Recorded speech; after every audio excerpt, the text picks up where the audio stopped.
Pessoal, vamos dar continuidade aqui ao nosso conteúdo. Nessa revisão a gente vai ver o presente continuous ou progressivo, certo? São a mesma coisa. Então, para falar de algo que está se fazendo no momento, usa o present continuous ou progressivo. Então, é aquele tempo verbal que a gente já estudou, que se usa o verbo to be, mais o verbo principal com ing, certo? Então, se você der uma olhada aqui, ó, você vai ver que a estrutura é sujeito, verbo to be, mais verbo com ing. E a nossa terminação NDO, né? Seria o indo, endo e ando do português, esse ing, certo? Que a gente tem nos verbos andando, correndo, sorrindo. Então, isso é o ing, certo? Então, aqui, ó, uma ação que acontece num período delimitado de tempo. Maria is traveling this week. Maria está viajando essa semana. Uma ação planejada para um futuro breve. Então, você pode usar para o futuro. We are playing tennis next Sunday. Ó, vamos jogar tênis no próximo domingo. Para formar a negativa dessas frases, usa o not depois do verbo to be. Então, como a gente já está acostumado, ó, not ou a forma abreviada N''T, certo? E o verbo sempre com ing. Para se fazer as perguntas é só inverter, a gente já está acostumado também, inverte o verbo to be. Então aqui, ó, nós temos aqui, are you traveling on the holiday? Você vai viajar no feriado? Então, ó, o are está antes do you, que é o sujeito, certo? Então, atenção, de acordo com a gramática, alguns verbos não admitem a forma ing, porque são verbos de ação pontual, que começa e termina, portanto, não fariam sentido usar o ing. Porém, há registros de usos informais desses verbos. Então, os verbos de sentimentos, love, hate, like, prefer, regret, want, wish, feel, hear, see, smell, taste, touch, todos esses verbos aqui não se usam, mas você vê normalmente, né, sendo utilizado de forma informal, ok? Futuro. Futuro eu falei para vocês, a gente já teve uma aula sobre futuro esse ano. O futuro é o seguinte, ele é feito com o will, ele é o tempo mais fácil que tem, porque é só colocar o will antes do verbo, certo? Em todos os pronomes, todos os sujeitos, não tem diferença. Então, ele é formado por o will mais o verbo principal e o complemento da frase. She will be in college for 4 years. Ela estará na faculdade. College não é colégio, é faculdade, né? Por 4 anos. You won't like that movie. Você não vai gostar daquele filme. Então, aqui a forma negativa. Will not, abreviado, fica won't. Certo? É essa forma. Tem uma mudançazinha aí. Não é só acrescentar o N''T em will. Ok, I will eat lunch with you. Então aqui tem a forma abreviada. I will eat lunch. I will eat lunch with you. É a mesma coisa que I will. Como sempre, as perguntas são feitas com o auxílio do verbo vindo antes da pessoa. Então o will inverte, vem para antes do sujeito. Mesma regrazinha. É similar à forma do present continuous, usamos quando há algo planejado ou quando chegamos a uma conclusão sobre o futuro, certo? Essa forma 2, ela tem o ing. Existem duas formas de se fazer o futuro. Uma é com o will, a outra é com o going to, certo? Então, ó, nessa com going to você usa sujeito mais o verbo to be, ou seja, igual o present continuous. Depois você usa o going to, que é o verbo com ing, no caso é o going, e depois um to mais outro verbo principal. Esse tipo de futuro está no momento, em geral, menos distante do que o will. Então, normalmente o pessoal chama ele de futuro imediato. Não é tão distante. Tipo, I'm going to have lunch with you. Vou almoçar com você. Ou we are going to go together. Nós iremos juntos. Então, ó, é como se você dissesse assim: eu estou indo ter o almoço com você, ou seja, eu estou indo almoçar com você. Porque aqui é o verbo ir com ing, fica indo, né? Ao pé da letra seria isso, ou we are going to go together. Nós estamos indo ir juntos. Ou seja, nós iremos juntos. Ao pé da letra é essa forma. E assim, como eu uso o verbo to be, para fazer a interrogativa é só inverter, para fazer a negativa é só acrescentar o not depois do verbo to be. A mesma regra, certo? Isso é chamado de futuro imediato também.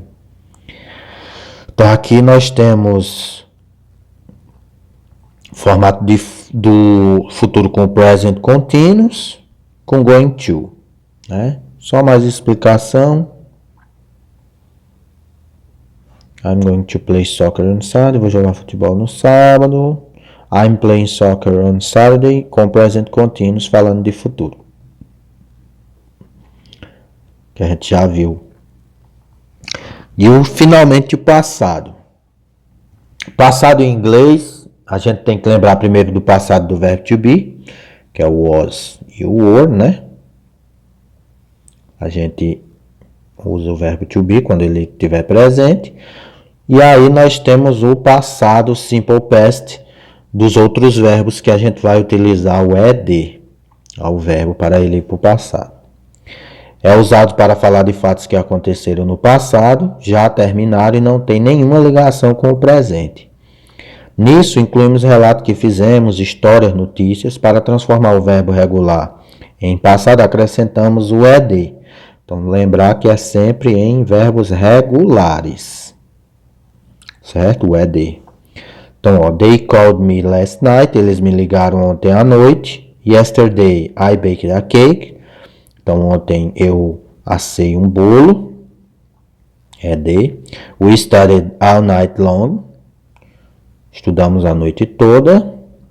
When I saw the sign, I stopped. Então, quando eu vi o sinal, a placa, eu parei. Então, ed. Então, a regra é ed, mas aí tem algumas regrazinhas, né? Note que quando um verbo regular é escrito no passado, ele termina em consoante mais vogal mais consoante, que é o que a gente chama de CVC, informavelmente. Ó, a gente vai ter que repetir a última letra. Dica cultural. No inglês britânico, há uma exceção independente da sílaba tônica. Se o verbo terminar em consoante vogal mais L, é sempre dobrado. É o caso de travel, cuja sílaba tônica é a primeira. Um americano escreveria traveled no passado, mas um britânico registraria traveled. Repete o L. Todos os exemplos acima são verbos regulares. Já os verbos irregulares, que mudam completamente quando no tempo passado, não possuem regra específica. Os mais conhecidos são go, come, give, gave, find, know, feel e see. Esses verbos aqui, eles são irregulares. Então, eles, para ir para o passado, a gente tem que aprender como é que eles ficam no passado na tabela dos verbos. Tabela dos verbos irregulares, certo?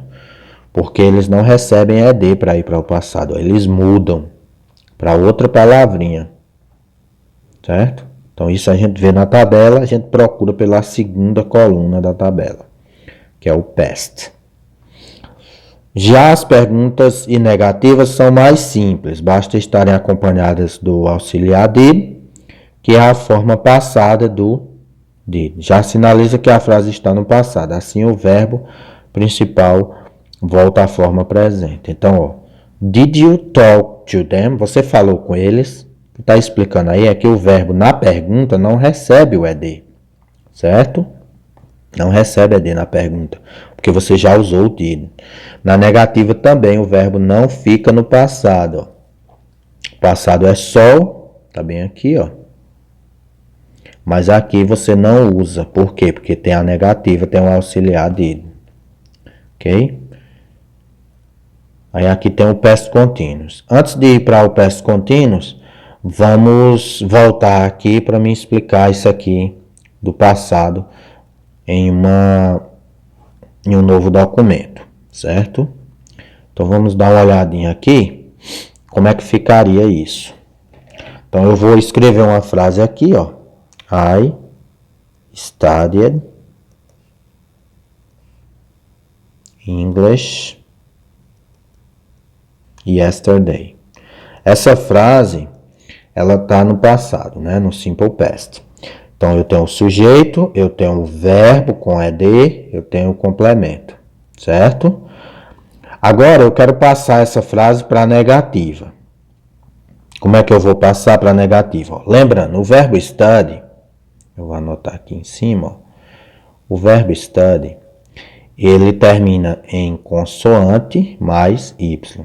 Então, quando a gente acrescenta o ed em uma consoante mais y, a gente retira o y, troca por i e acrescenta ed. Por isso que aqui ficou study, certo? Então, quando eu passo essa frase para a negativa, eu tenho que voltar o verbo para o infinitivo, para essa primeira forma. E eu uso o auxiliar did, não é isso? Então, vamos ver como é que fica a negativa. Aí eu uso o did, mais o not, pode ser abreviado, se eu quiser abreviar isso aqui, vai ficar didn't, não é isso? Vou colocar o verbo no infinitivo, deixa eu apagar aqui que eu errei. Study, então ele volta ao normal.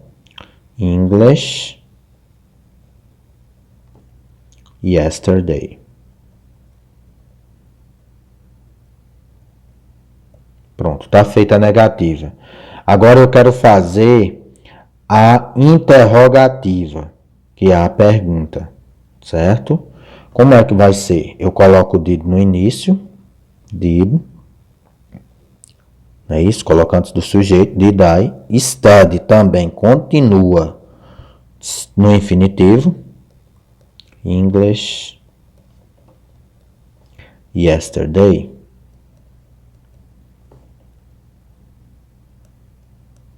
Então, é bem parecido com o que a gente viu na semana passada. A gente utilizava do e das no presente. Agora, no passado, os dois é só o did. Errei de novo. Espera aí. Agora é só did para todas as pessoas. Ok? Então, o básico é isso do que a gente viu aí. Vamos voltar lá para o nosso documento. Nós temos o passado contínuos.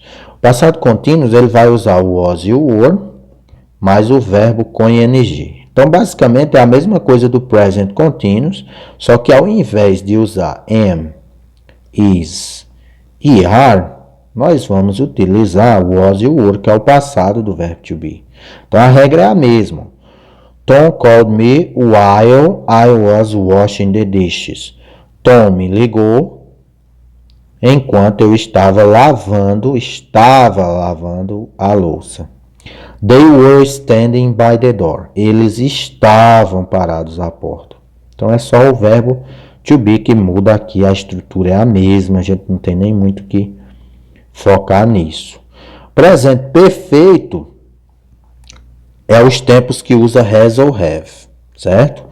Então, nós vamos ter o sujeito mais has ou have mais o verbo no particípio. Então, aqui, quando fala em verbo no particípio, é ed, se o verbo for regular, igual no simple past, que a gente acabou de ver, ou a gente vai utilizar ele na terceira coluna da tabela, se for irregular, certo? Usamos o presente perfeito quando? Algo que começou no passado e ainda é verdade no presente. Então, a ação que começou lá no passado, mas ainda está acontecendo no presente, ainda influencia o presente. Como, por exemplo, I have lived here since I was 10 years old. Eu tenho morado aqui desde os 10 anos de idade, ou seja, eu moro aqui desde os 10 anos de idade. Eu comecei a morar lá no passado, mas eu ainda moro. Algo que começou no passado e ainda não terminou, conforme esperávamos que tivesse terminado. She still hasn't found her card. Então, ela ainda não encontrou seu cartão. Então, ó, forma negativa, utilizando o has. Em relação ao has ou have, é fácil de você saber, né? Quando for he, she e it, ou seja, ele ou ela em inglês, he, she ou it, a gente usa has. Para o restante, usa have. Então, terceira pessoa do singular, has, o restante have. Então, processos que acontecem com o decorrer do tempo e cujo efeito pode ser sentido hoje. I have had 7 meetings this week. Tive 7 reuniões essa semana. Certo? Então, você vê que a tradução é basicamente a mesma. É presente perfeito, mas é basicamente a mesma do Simple Past. Certo? Só que diferente do Simple Past, aqui não tem um momento específico em que essa ação se encerrou. E lá tem. Não é isso? Então vamos voltar lá para a nossa tabelazinha lá, que a gente estava anotando, nossas anotações, ó. Que nós temos o yesterday. Esse yesterday está dizendo exatamente quando se encerrou, foi ontem, né? Já no presente perfeito, ó, nós vamos fazer aqui uma frase parecida. Vamos colocar aqui, eu tenho, deixa eu escolher outro azul, eu tenho estudado, ó, I have studied, mesma frase, eu tenho estudado inglês.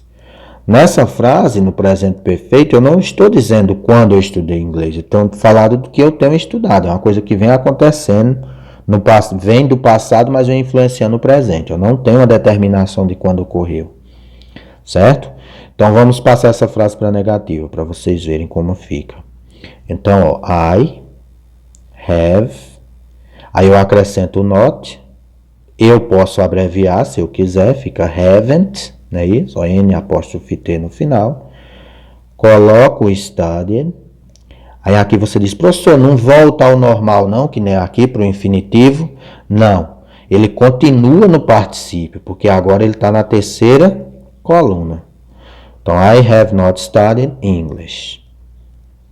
Presente perfeito, o verbo permanece na terceira coluna, ou seja, no ED, se for regular.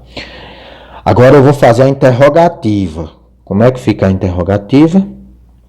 Na interrogativa, eu inverto o have para antes do I. Então, vai ficar have I studied English, ponto de interrogação no final. Eu tenho estudado inglês? Eu vou fazer outro exemplo aqui com o verbo irregular e utilizando a terceira pessoa do singular, ok? Para vocês entenderem melhor. Então, vamos fazer aqui, por exemplo, ela. Ela tem trabalhado, não, ela tem, vamos ver um verbo irregular. Ela tem ido, né? She has gone to work by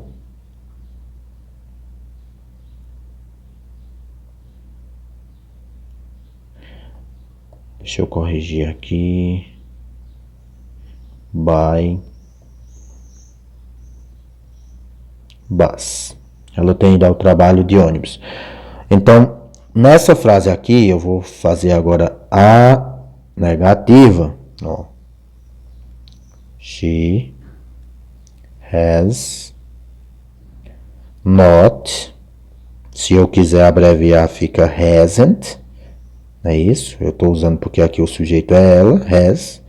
Então, she hasn't gone. Não muda, né? O verbo irregular permanece. Aqui está com ED, porque é regular, aqui permanece na terceira coluna, porque é irregular. To work by bus. Ela não tem ido trabalhar de ônibus. Agora vamos mudar a cor aqui para ir para a interrogativa. Fica has she gone to work by bus?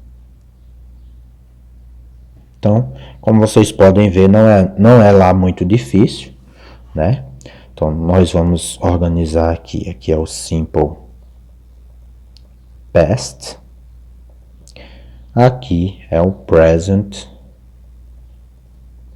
perfect. Nós vamos usar muito esses tempos verbais nas próximas aulas, ok? Eu vou mandar esse material para vocês. Vai ficar arquivado. Então, o básico de hoje é isso. Vamos voltar aqui para a apostila para ver se tem mais alguma coisa. Tem só os exemplos de quando se usa, né? Vocês vão ler aí e acompanhar. E aqui tem uma tabela comparativa dos tempos verbais que nós vimos na aula aí, para vocês verem exemplos das frases afirmativas, ok? Então, só para encerrar, que a gente começou na aula passada. A partir da próxima aula, a gente vai focar na voz passiva, então a gente vai trabalhar com todos esses tempos verbais, e aí a gente vai, com certeza, relembrá-los.